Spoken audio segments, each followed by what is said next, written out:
This episode is sponsored by Cash App. When your personal finances connect you to your funds and the things that matter, that's money, and that's Cash App. You know what else is money? Lots and lots and lots of hot dogs. Getting all the pieces to fit just right. And of course, sticking the landing perfectly. That's money, that's Cash App. Download Cash App from the App Store or Google Play Store today to add your cash tag to the 80 million and counting.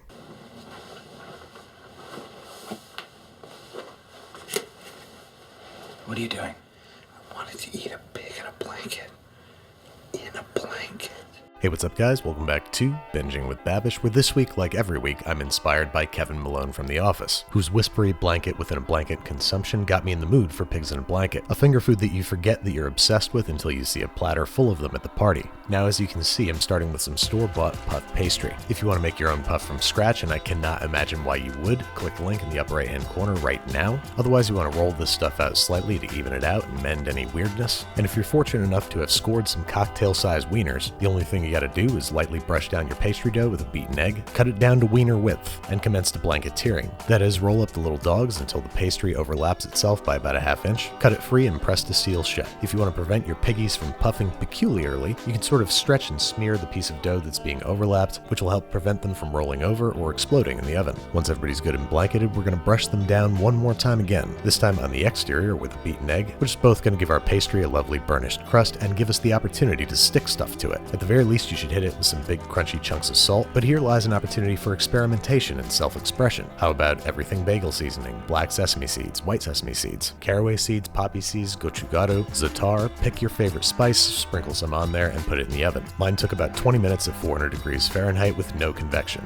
And there you go, homemade boar in a bedspread. And while they're quick, easy, pretty, and delicious, cocktail wiener technology is still relegated to wiener flavor only, relying entirely on your garnishes to bring the gusto. So the real question is, can you make pigs in a blanket with full-sized pigs? And the answer may surprise you, it's yes.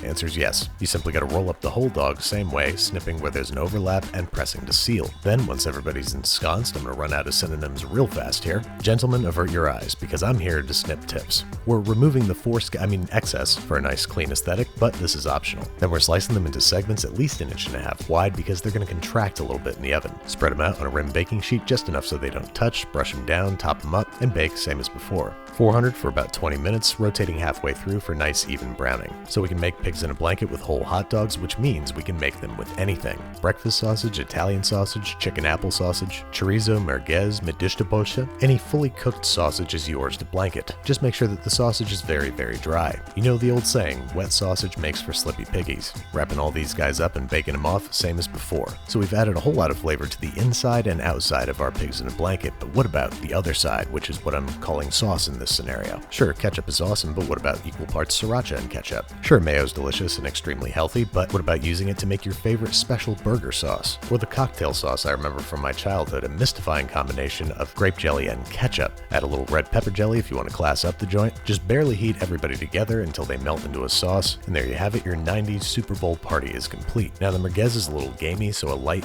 bracing tzatziki starts with about a ½ cup of Greek yogurt, a ¼ cup of grated cucumber, 1 grated garlic clove, fresh ground pepper, a little bit of chopped fresh dill and mint, splash of olive oil, and a sprinkle of kosher salt. Tiny whisk until combined and ready to party. Now the one real wild card on the board is the breakfast sausage. For that, I'm going to combine 2 parts whole grain mustard to 1 part maple syrup to make maple mustard, a combination that I don't see very often, but I should. It's really, really good. Now you could just slice and bake these up and arrange them on a platter, but I want to try something different, a pull-apart pigs in a blanket board. So as you can see, I'm arranging the swaddled sausages vertically in a rimmed baking sheet lined with parchment paper well lubricated with non-stick spray and oven-proof ramekin panopticons, ready to hold sauces and condiments when this guy gets out the oven. Now you might be wondering what to do with all these pigs in a blanket scraps, and I propose that you make a pigs in a blanket Kronenberg, which after 20 minutes in the oven lives up to its name. And I wouldn't serve it at a party, but I don't know what kind of party you're throwing. Maybe you're watching The Fly. But I did make this big board for a party, so I'm wrapping it in plastic wrap, taking it for a spin to see the sights off the Manhattan Bridge, forgetting to turn on my lens stabilization, and arriving at Alvin's house, where I actually brought this over for an actual party, actually baked it in his actual oven, and then once every sow was seared and blanket browned, went to attempt my biggest invert of the year. While this guy's nice and hot, I'm going to flip him out onto a gigantic cutting board so I can fill the ramekins with the sauce, and dot the board with things like cheese and pickles and olives. But then 2022 happened.